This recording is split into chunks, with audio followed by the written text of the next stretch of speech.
work well with the local staff, be kind, be polite, be warm. Don't be an asshole like some people are. Don't be rude, because you are relying on them, and it will make a huge difference to the work you do while you're there. There are many problems with people coming in and having difficult relationships with reporters, local reporters. They come in, they have pressure applied to them by editors to get stories out, and they start pushing that pressure back onto reporters who've been in a newsroom for a decade or more and talking to them as if they're almost senior to them, because the editor is ultimately taking their English language copy, and that doesn't go down well.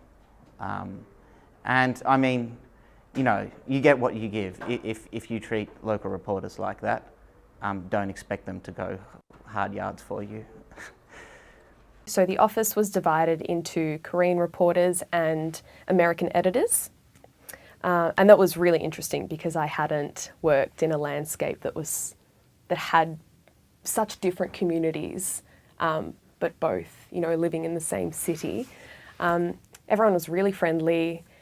The newsroom was a lot calmer than I had anticipated for, a newspaper that it's a breaking news, hard news sort of newspaper. So it was it surprised me because it was a lot more calm. And everyone was very approachable and Don't act, in any way superior as a Westerner, as a foreigner coming from Australia, especially Indonesia. They're very sensitive about that. You've got to be really sensitive not to, sort of appear pompous, especially with Indonesian journalists. I mean, they live there and work there, and you turn up and you know nothing. So, you need to be humble, I think, is very important. Just because, you might be the native English speaker, you don't know much about the country. So I think being humble, being respectful, respecting local culture, speaking the language a little bit is extremely important to gain the trust and respect of sources and colleagues. This is a thing in Cambodia that people don't say when they're angry, will keep it to themselves, and in my opinion it makes things worse. Maybe a Cambodian would say that differently, but the cultural difference is huge there.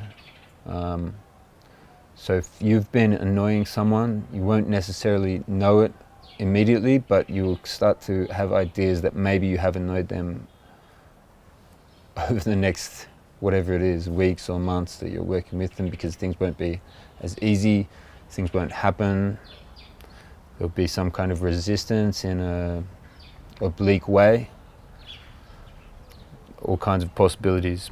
In Japan, they never just get straight to the point, which is what we try to do with our emails here. They'll start and say, "Hi, how are you? What lovely weather it is today.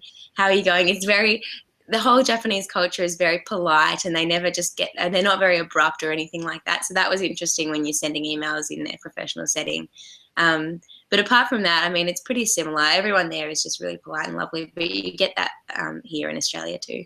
In terms of, workplace scenarios, I think it's just a general politeness, obviously moderate dress, those kind of things come into it.